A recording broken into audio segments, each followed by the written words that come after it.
And we're back. Did you miss us? Probably not watching Troll 2. But we're back anyway. Al, we have a better movie for you today.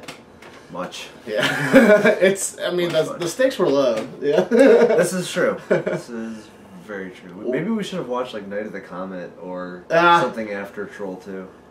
We might have liked it more. Yeah. But today we watched the remake of George Romero's The Crazies. That's our interpretive dance. Crazy. At least we're not killing people. No. I saw this when it came out in the theaters last spring. It came out. And I liked it then, and I still like it. This is the first time I've seen it. Yeah. And I liked it then, and I still like it. He still likes it. I think what I like most about the movie is its mood. It's very dire. Yeah, that's what I was thinking. As it was getting towards the end, it was right about the scene where she's drinking a glass of water in the truck stop. Yeah. And then she sees the guy out there, and she like ducks behind. And I'm like, dang it! I just want to not feel tense for 30 seconds. That's all I'm asking. Yeah. But it keeps coming at you, and just like. By the end of it. Please get out of this. The last movie actually to do this with me, and it's been a long, long time. That feeling of like sustained tension, and just like there's no relief. No relief is Aliens of all movies. That's a movie where Cameron just he called it a terror movie, where the tension never ceased until the end credits. There was something that I've seen recently that I remember describing it as that. I can't remember what the movie is for the life of me, but I remember because I saw it in the theater, and I remember saying, I literally every time I would kind of like I was still gripping the armrests, and I wouldn't realize it, and then all of a sudden I'd look down and be like, man, I'm still like, still here. And it wasn't super. Scary. I don't think it was a horror movie, but it was so intense that the whole time I'm just kind of like this. Yeah, That's the same thing that happens with it. You just get so involved that you don't realize how like tensed up you actually are inside. Yeah, and exactly. And you want the characters to survive it. I mean, they're likable characters enough even if not for their sake, for your own sake, because you don't want to see any more stuff happen to people. I'm gonna jump in. Let's do favorite scenes for this movie. Then I'm gonna talk about I'm gonna compare it to the other movie. Like for me, the most effective, most tense and kind of disorienting scene for me was the car wash. Yeah, that was pretty. That might be mine as well. That one I love to watch horror movies actually in the theater. They're a lot more effective for me. And that scene was very effective on a very large screen with the whole surround sound setup. You're kind of watching like I'm dizzy. Like watching this, like the camera keeps panning. You're seeing things hitting the windshield. People are in the window, then they're not in the window. It was very like like Funhouse-esque. Yeah. And then when the car, and then speaking of the tension thing, when the car rolls out of the car wash, it gets blown up. It's like, oh crap! What else could happen? And then it's kind of like you feel bad that the girl died, but if she hadn't got hung, they wouldn't have gotten out of the car. They wouldn't have gotten out of the car. It's like. And then I like the deputy's reaction too. He just starts laughing. Yeah. I mean, he's pretty much gone at this point anyway. But I know this is sacrilege. I love George Romero, and I'm like most of the movies he makes. I don't like Survival of the Dead though. But this to me is a more effective movie than the original, The Crazies. I haven't seen the original. Yeah. After watching this one, I don't know as far as plot how similar they are. Close enough. I mean, thematically, they're pretty similar. Because it seems like it needs a lot of modern movie making techniques to really pull it off, and a lot of big budget kind of stuff, like to have all of the army and the original definitely to really get it fully enveloped into it. Sure, I respect the original because. Like most of Romero's movies, they actually have an agenda. There's actually a point to them. Yeah. Usually a political message, and it's very politicized. The first one is, anti-disestablishment. It's anti-government.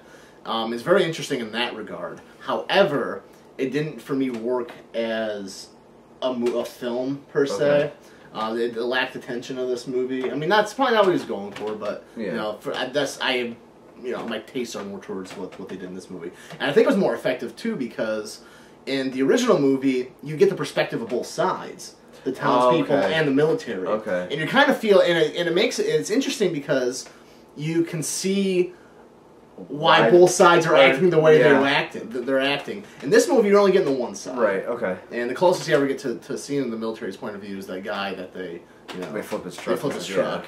And it's very, very brief, but I think it's the reason why the ending works too. With the nuke, because at first when I first saw it, I was thinking like, well, obviously people are going to know what's going on. I mean, you can't hide a nuclear blast. And then I started thinking about it. It's like, you know what? You not once during the movie do you even know what's going outside the town.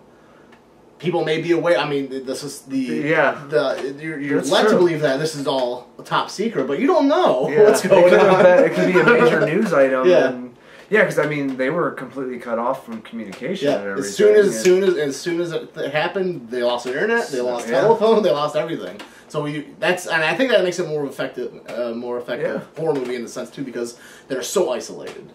And to me, those are the best movies. Like The Thing is all about isolation. Alien is all about isolation. There's no one out there to help you. You got to help yourself.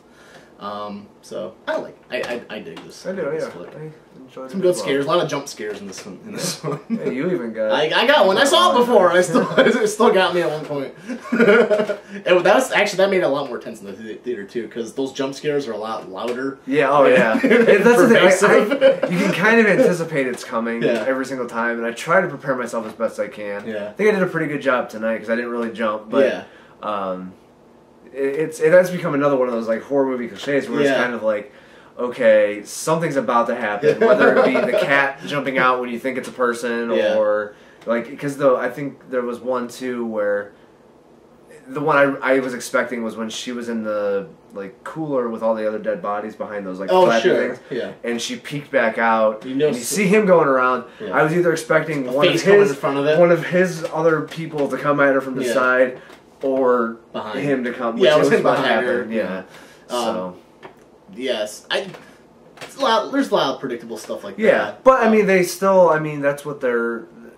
The rest of the movie is effective enough that I'm fine with them, doing the silly little jump scares, the cheap scares like that. So, and actually, when I was watching that, it kind of made it a lot more tense too, because you're like not only bracing yourself for the jumps, but you're also dealing with like, when are they gonna get out of the situation? When are things gonna be better? But I think that's good enough for the Crazies. Go see it if you haven't seen it. I do recommend the original, even though they're different. They're two different movies. Yeah, I'm definitely gonna check because I know the original streaming on Netflix. Yeah, it's on Netflix. I'll check that out at some point in the near future. It's certainly worth watching. It's one of Romero's better movies, and like I said, it's a horror movie. I prefer this one. I wouldn't even really count that one as a horror movie. Yeah, exactly. Yeah. But they're two different beasts entirely, and they're good for two different reasons. Tomorrow we are watching May. B.